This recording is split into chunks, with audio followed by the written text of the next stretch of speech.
Okie dokie then. As you can tell by the title of the video, Gamer Edition, it hasn't been doing well.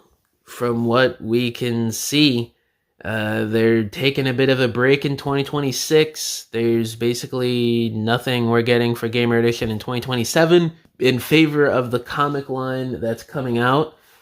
And I don't know what the future of Gamer Edition is going to be with Hasbro and Studio Series because of what we're hearing with this subline.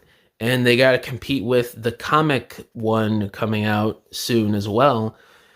And even so, I feel like Gamer Edition is on its way out. I feel like after 2027, we're just not getting anything for Gamer Edition.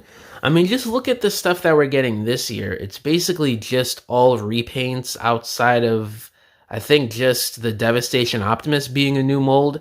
Correct me if I'm wrong, I can't remember if there's anything else coming out for Gamer Edition next year that's actually an all-new mold. But I'm pretty sure everything besides that Devastation Optimus is going to be repaint or slight retool. Like, you're looking at those Devastation packs, the War for Cybertron repaints, even the mainline War for Cybertron stuff is just repaints. The Skywarp, Ironhide. I mean, Ironhide has slightly new tooling, but basically just a repaint with a new head. And it feels like they're just scaling back on Gamer Edition because of probably the sales and maybe even just the feedback. They probably just don't know how to get it right with these designs in mainline figures, because let's be real, let's look at these figures. They have not been as good as they could have been. I feel like Gamer Edition, they maybe didn't have the right budget to get these game designs correct, because even Devastation Optimus, like, you look at the Legacy Deluxe G1 Optimus we got, that was a toy accurate figure, and it still turned out a lot better than what we got with that Devastation Optimus this year. It's like a night and day difference in terms of look, quality, aesthetic, engineering, and just everything.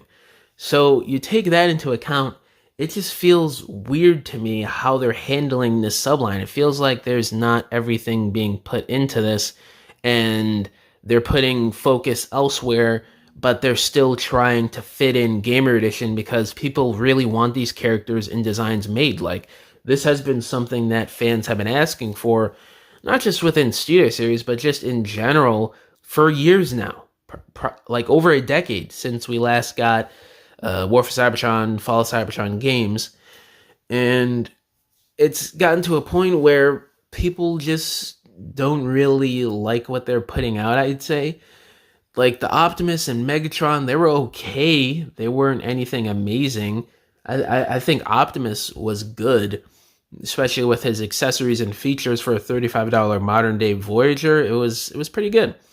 I'd say maybe Starscream and Ratchet have been the best molds we've gotten out of Gamer Edition. Sideswipe was okay. I feel like if he had ankle pivot, he would have been a lot better. Bumblebee Cliffjumper, y'all know how I feel about that mold. Absolutely horrible. He's got no midsection. He's just all stomach, and he just looks horrible. Barricade, such an outdated engineering that they've done on that figure. No ankle pivot. He's way too chunky.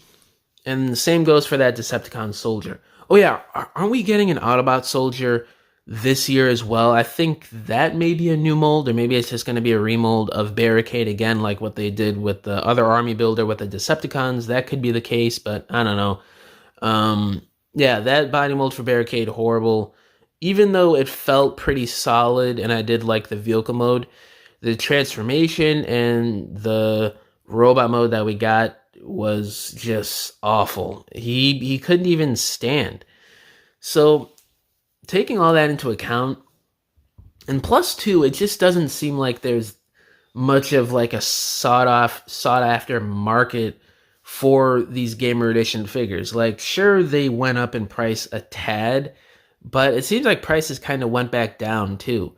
And with reissues happening and just where the toy market is, it just seems like people don't have that demand anymore for Gamer Edition, because they saw how Hasbro is making these figures the last couple years. I mean, I felt like there was still hope like last year, but After seeing that Devastation Optimus, I feel like that was the nail in the coffin for a lot of people out there, because that figure turned out horrible. Like, that was a big talk of the town in the community for a couple weeks. I remember I dropped a video talking about that, and that did, like, I don't know, that got some pretty good views and some good discussion, because it's true. Like, they really dropped the ball with that figure, and it was quite surprising with how they did the other deluxe Optimus just a year or two before with that legacy figure, and how great it was. It had the PVC tires, it had his guns, the axe, the robot mode was great, transformation was great, the truck mode was so cool. And then a year or two later, you get this thing, and it's just 10 steps backwards, man. And even when you compare the other War for Cybertron game stuff to the previous figures, you could say the same thing about some of the stuff that they did with those figures as well. Like Optimus, yes, he's got his axe and matrix, but in terms of articulation and engineering and look, it doesn't really feel the same. Like, he feels flimsy, a lot more hollowness. Same thing with Megatron. It's just weird to see and look at. I did think they improved on Starscream, and obviously getting a new Ironhide and Ratchet that we never got before was amazing to see. I do have Ratchet. He's a great figure. Starscream, great figure. Yeah, guys, I don't want to ramble on too much longer. Just wanted to make a quick video talking about how it seems like Gamer Edition is slowly fading away to the point where they're not going to be making any more figures for this Studio Series subline, which is a shame, because I did want to see a lot of Bayverse characters from those games get made, but it seems like we may either have to wait quite a few more years for that, or we're just never going to get them ever, unless if they do something else with another line or whatever, but that seems unlikely maybe. But yeah, let me know down in the comments below how do y'all feel about this, and yeah, thank y'all for watching this video. Catch you guys in the next one. Bye!